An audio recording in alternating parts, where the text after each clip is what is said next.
Okay, moving along here, we're going to talk about one of the best environmental storytelling in a video game ever, and that's BioShock. Yes, BioShock. We're going to use BioShock as sort of our metric here, as well as a good, case study.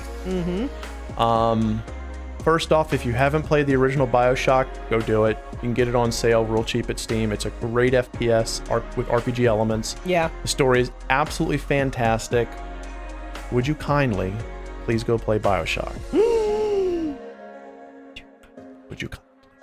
God. So, in this particular article, which is on GameRant.com, they talk about how BioShock uses a lot of the things you discover. Now, please understand that in BioShock, you also find recordings. And those recordings give you snippets of the people who lived in Rapture prior to the Rapture, prior to it being destroyed. Right. However, there's a lot of things that you physically see. Yeah. Like, for example, this picture right here of Andrew Ryan and the banner that says, "No gods or kings, only man." Yeah. Andrew Ryan's entire philosophy, along with a slave obeys, a man chooses. I got that reversed, but that's okay. It is, from the very beginning to its very end, all about using what Jack, the main character, sees to tell the story. Yeah.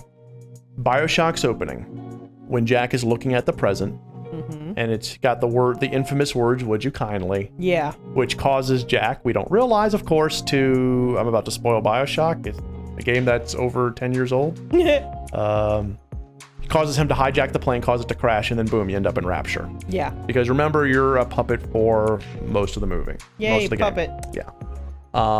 But then as you go down in the bathysphere to Rapture, you see the pictures of Rapture, the video. You see Rapture falling apart, bubbles are coming up as it's starting to take on water. Yeah. Because if you recall, Rapture sinks through the majority of BioShock and BioShock 2, only fully succumbing to the ocean at the end of BioShock 2. That's right. And you're listening to the recording by Andrew Ryan.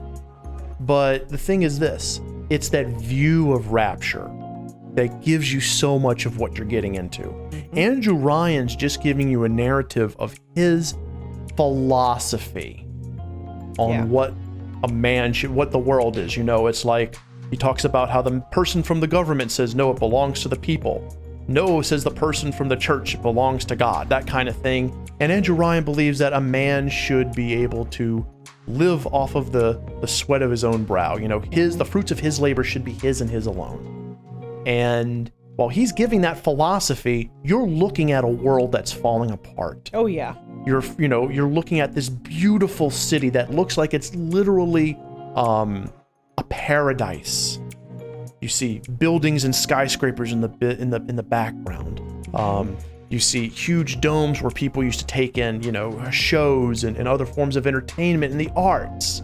It's absolutely gorgeous. Yeah. But you also see, as you get closer, bubbles are coming up, cracks are in the glass and the masonry. You get further down, as I hit my camera. You get further down and you see the different little sea leeches, sea slugs that Adam comes from. You see different big daddies walking around, clomp, clomp, clomp.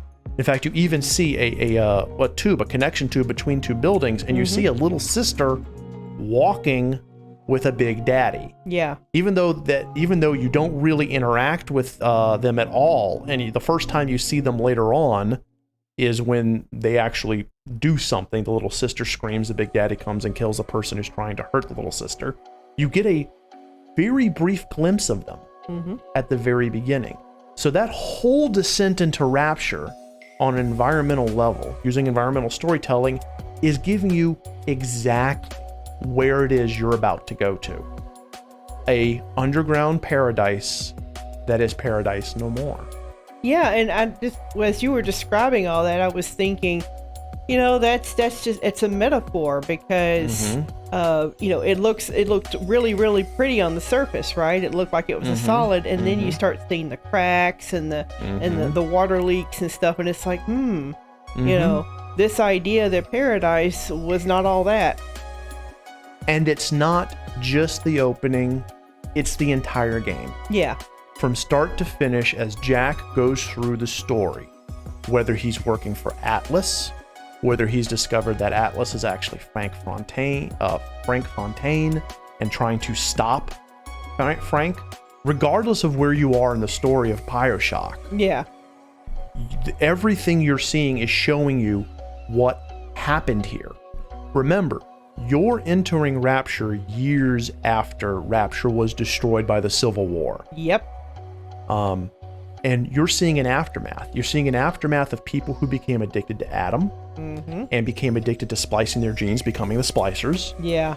You're seeing the end result of Fontaine and Andrew Ryan having their civil war, which split the place apart. Yeah. You're seeing the end of Tenenbaum's research into the Little Sisters and the deep regret of what she did to those children, and her trying to make it right by giving Jack the ability to cure them.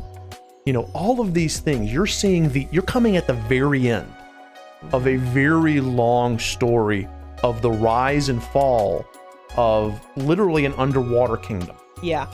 Yeah. And it's just constantly everything you see.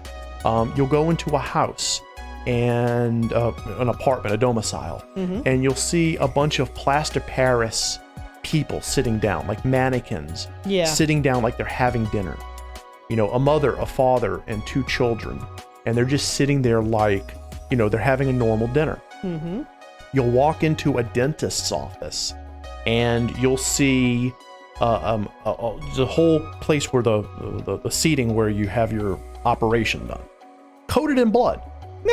Stuff like that. Yeah. You know, so it's like in some place you're like, oh, that's creepy. In other places, oh, that's horrific. You know, or you'll come across a locked container, you know, that you have to like unlock with one of your mini games. You're right. And inside is a skeleton, someone who tried to hide from all of this madness and just starved to death. Yep. You know, all this horror that happened in this underwater city, and you're seeing most of it.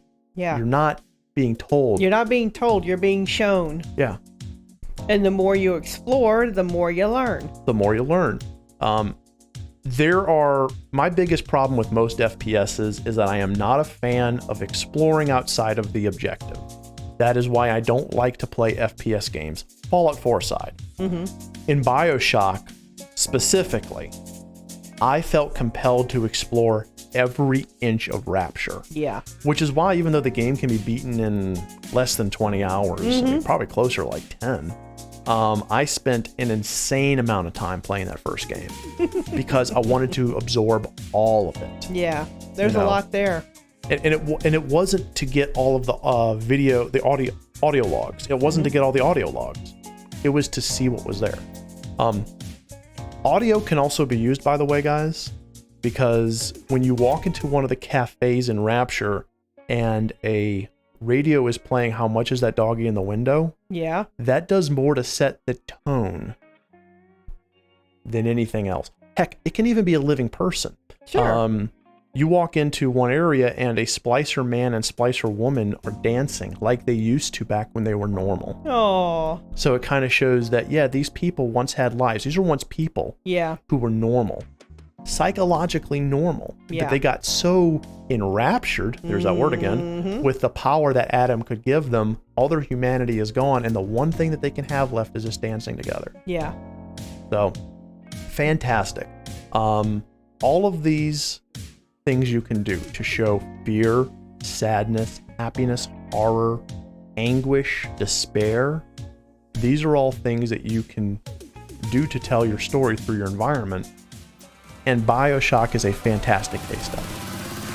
I have to agree.